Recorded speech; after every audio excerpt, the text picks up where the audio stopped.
네, 안녕하세요. 저는 오늘 동료학습에 대한 생각으로 발표 준비한 노영근이라고 합니다.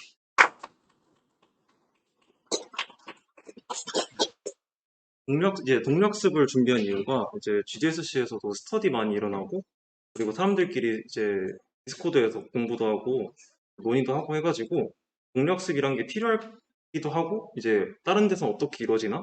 가 좀 필요할 것 같아서 준비해봤습니다. 그래가지고, 동료학습이란? 이것도 설명을 하자면은, 동료학습은 이제 말 그대로 동료 간의 학습을 말해요. 동료학습 뜻 그대로.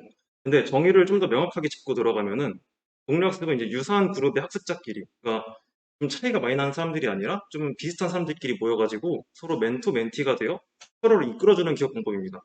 이게 일단 정의고, 이제 동료학습이 결국에는 친구들 또는 이제 비슷한 사람들끼리 모여서 공부하자, 약간 이렇게 되는 거죠. 근데 이제 옛날 전통적인 학습을 먼저 볼게요.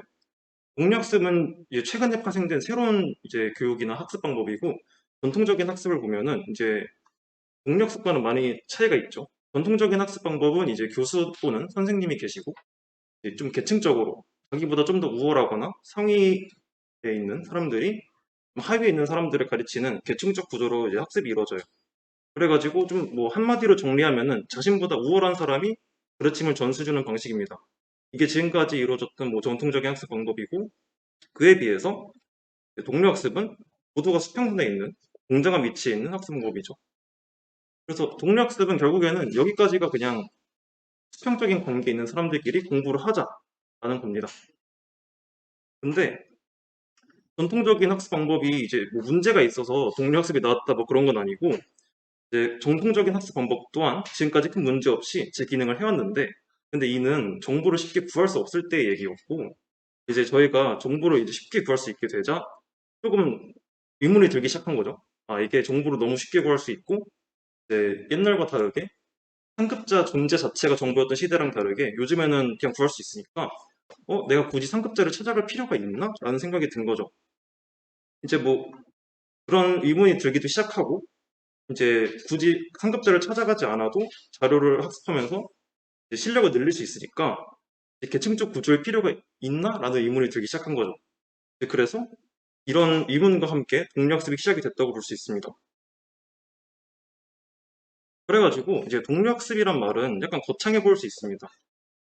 사실 우리가 스터디하는 것도 동료학습이죠, 사실상. 그러니까 좀 넓은 범위로 보면 스터디하는 것도 다 같이 모여서 비슷한 사람들끼리 공부하는 거고, 그뿐만 아니라 그냥 단순히 친구랑 같이 공부하는 것도 동료학습이라고 볼 수 있겠죠. 이게 약간 말이 약간 메타버스랑 좀 비슷한 말이긴 해요.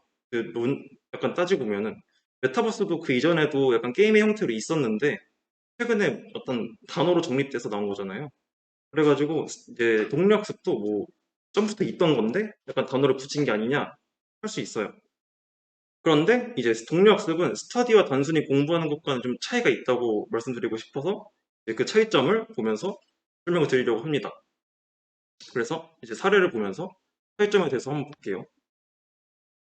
일단 제가 차이점으로 가져온 거는 제가 이제 약간 1년 반 동안 몸담았던 42서울이라는 단체인데, 너무 자세하게 소개를 하면은 좀 홍보가 되고 평가가 될 것 같아서 정말 간단하게만 소개를 하면은, 42서울은 그냥 프랑스에 있는 42 재단이라는 데가 있는데, 거기서 이제 프로그래밍 교육 단체를 만들었고, 그거를 이제 서울에 가져와서 이제 서울 방식으로, 한국 방식으로 한 걸 말합니다. 근데 여기서 42서울의 특징적인 점이 이제 산무 방식을 미는데, 이 산무가 뭐냐면은 첫 번째가 이제 강사가 없다. 두 번째가 이제 교재가 없고, 세 번째가 이제 교육비가 없다. 그래서 이게 이 산무 방식을 특징적으로 이제 내세우고 있어요. 뭐 교육비는 그렇다 치고 이제 교재랑 교수가 없다는 게 좀 특이하죠. 그래가지고 이게 뭔 의미냐면은 인터넷과 동료가 교재이자 교수라는 말입니다. 그래서 모르는 게 생기면은 동료한테 물어보고 찾아가면서 이제 능동적인 학습을 하라고 이런 식으로 산무 방식을 밀고 있어요. 그러면 약간 의문이 들 수 있어요. 모르는 게 생기면은 인터넷을 전적으로 의지할 수 있냐? 뭐 그렇게 할 수 있는데, 42 서울에서는 이제 멘토님들이 계셔가지고 만약에 해결되지 않는 문제가 발생하면은 멘토님들한테 물어볼 수 있는 그런 식으로 되어 있습니다. 그래가지고 여기까지 들으면은 그냥 친구들이랑 공부하는 거에다가 멘토가 추가된 것 같은데 라는 형식인데 이제 다음에 나오는 부분부터 핵심적인 차이가 존재합니다. 그래서 핵심적인 차이가 뭐냐면은 동료평가인데 이제 저희가 동료평가가 일단 뭐냐면은 42 서울은 이제 과제를 줘요. 그냥 과제만 띡 주고 그러니까 색이 업되어 있잖아요. 그냥 과제만 있는 건데 과제를 주고서 이제 그걸 수행한 과제를 동료한테 평가를 받습니다. 그러니까 예를 들면은 뭐 내가 뭐 과제 A를 했으면은 과제 A 다 했다 하고 제출하는 게 끝인 게 아니라 제출하고 동료한테 검사를 받는 거죠. 잘했냐 안 했냐. 그래서 단순히 같이 공부하고 논의하는 데서 그치는 게 아니라 동료가 서로 학습을 검사해주는 시스템이 있고 42 서울에서는 이걸 약간 디펜드라고 불러요. 왜 디펜드라 부르냐면은 평가해주러 온 상대가 있으면은 그 평가해 오는 상대가 질문 공격을 하는 거죠, 저한테. 질문 공격을 계속 하고 그 질문 공격을 저는 계속 맞받아 쳐야 돼요. 이제 그래가지고 디펜드라고 부르는 겁니다. 그래서 만약에 평가하러 온 이제 상대가 질문 공격을 했는데 제대로 디펜드를 못했어요. 그러면은 이제 처음부터 다시 해야 되는 그런 상황이 벌어지는 거죠. 준비를 다시 해야 되는. 그래가지고 42 서울에서는 이런 시스템을 도입해가지고 이제 단순히 공부만 하는 게 공부만 같이 하는 게 아니라 약간 강제성을 주는 거죠. 그냥 공부만 하면 해이해질 수 있으니까 약간 강제성을 줘가지고 이제 사람들이 해이해지지 않게 계속 진행할 수 있는 그런 걸 줬습니다. 그래서 42 서울에서는 이런 방식으로 동료학습 시스템을 이제 구성했고 성공적으로 단체가 운영되고 있어요. 아직까지는 이제 뭐 아직 망하지 않았으니까 아직까지는 동료학습의 성공적인 사례라고 볼 수 있습니다. 여기까지가 이제 동료평가에 대한 이제 설명이었고 그럼 이제 제가 개인적으로 느낀 동료학습에 대해서 이야기를 해볼게요. 1년 반 동안 42 활동하면서 느낀 점을 장단점으로 이야기해 보겠습니다. 가장 큰 장점은 다 같이 공부하는 거지만 아이러니하게도 혼자 학습하는 방법을 익히게 돼요.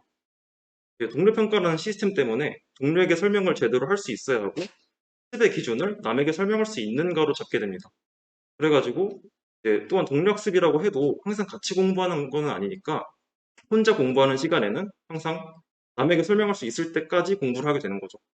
그리고 남에게 설명 제대로 하려면은 좀 더 깊이 학습해야 되고 효율적으로 학습해야 되니까 스스로 학습하는 방법을 익히게 되는 거죠.